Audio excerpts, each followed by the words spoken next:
हाथ लिए बाबा के, चलो करे हम सैर, चलो करे हम सैर रूहानी, चलो करे हम सैर।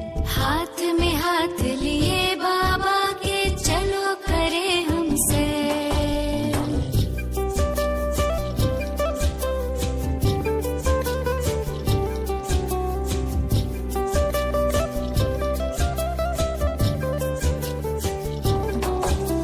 स्मृतियों के हम पंख लगा के, तीनों लोक में जाए, तीनों कालों में चारों युगों में आओ चक्र लगाए।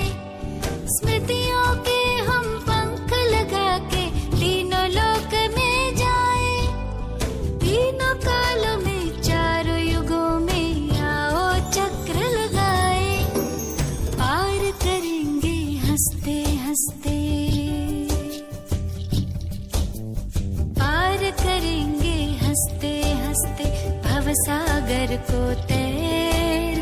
हाथ में हाथ लिए बाबा के, चलो करे हम सैर।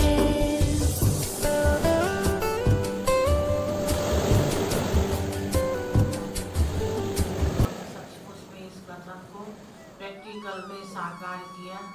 उन्होंने अपनी सारी शक्तियों का अपने जीवन में शिव परमात्मा के संपर्क में आकर के ऐसी शक्ति बनी हो, दुर्गा काली सरस्वती के माफिक, जो उनका आज भी यादगार गाया जाता है। और उन्होंने सिर्फ स्वयं को इन विकारों की दलदल से ऐसी महान आत्माओं ने नहीं निकाला, सारे विश्व को विकारों की दलदल से निकाल दिया उन शक्तियों के माध्यम से।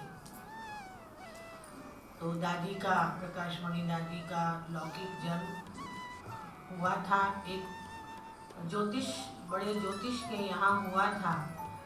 बहुत नामी ग्रामी थे, पहुँचे हुए थे और उन्हीं के घर इनका जन्म हुआ। उन्होंने, वो बहुत दूरांदेशी व्यक्ति थे, इतने दूरांदेशी थे कि अपनी बच्ची को देख कर के उनको ये अंदाजा पहले से ही हो गया था कि ये बहुत बड़ी महान साधिका बनेगी, क्योंकि उनको बचपन से ही उनसे वो महान बनने के संकेत उनके आचरण और जीवन में दिखाई देने लगे थे। और सचमुच में उनका नाम लौकिक रमा था। तो जब वो 1936 में इस संस्था के संस्थापक पिताश्री ब्रह्मा बाबा के संपर्क में आई, तो संपर्क में जब आई तो उनको, क्योंकि परमात्मा का दिव्य शक्ति का उनमें समावेश था, तो उनके संपर्क में आते ही उनको बहुत सारे साक्षात्कार हुए। तभी से ही उन्होंने ये निश्चय कर लिया, अब ये जीवन है केवल इस ईश्वरीय सेवा के लिए ही। तो इतना बड़ा कठिन निर्णय लेने के बाद उन्होंने आगे बढ़ी और 1937 में उन्होंने इस ब्रह्मा कुमारी ईश्वरी विश्वविद्यालय में अपना जीवन समर्पित कर दिया। और इस रीति से उनके जो पिता थे, लौकिक पिता थे, उन्होंने भी खुशी खुशी उनको इस सेवा के लिए छुट्टी दे दी। उनके अंदर बहुत सी विशेषताएं थी।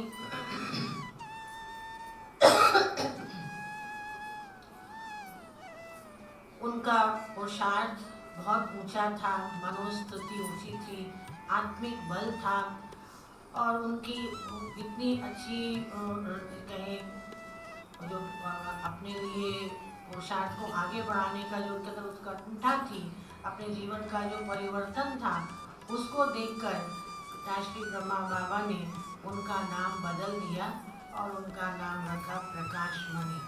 प्रकाशमणि सचमुच में वो दादी जी का वो ऐसी मणि थी जिनका प्रकाश चारों ओर विश्व में फैलता रहा। बाबा को ये पूरा ये समझ में आया था कि दादी जो प्रकाशमणि है, मणि का प्रकाश जरूर ज्ञान का प्रकाश सारे विश्व में फैलेगा। इसलिए उन्होंने उनका ऐसा नाम रखा उनके छोटी सी उम्र में आने पर। हम लोग दादी प्रकाशमणि के पुण्य दिवस पर आए हैं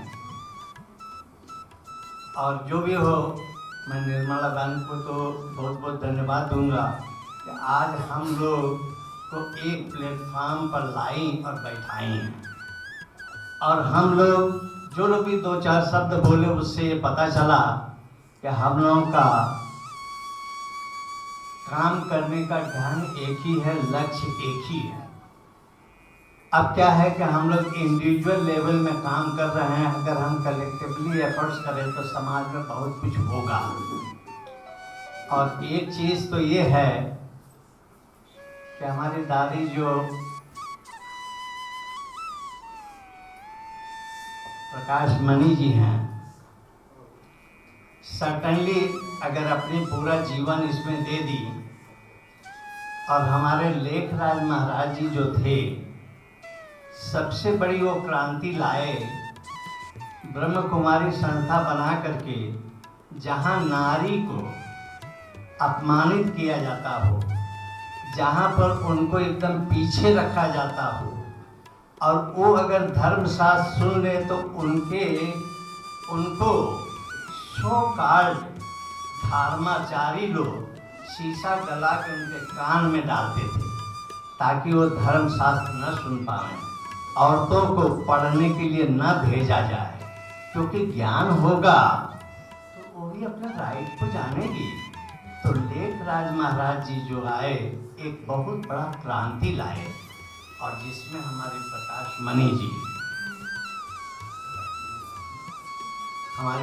मणि जी इस मूवमेंट को आगे चलाए।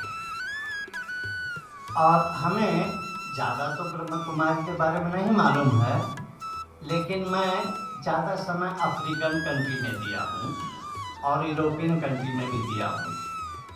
मैं तंजानिया में और केन्या में मैं गया ब्रह्म कुमारी आश्रम में, तो सबसे अच्छा लगा कि एक तो क्या है कि उनका विचार सात्विक है और आहार सात्विक है।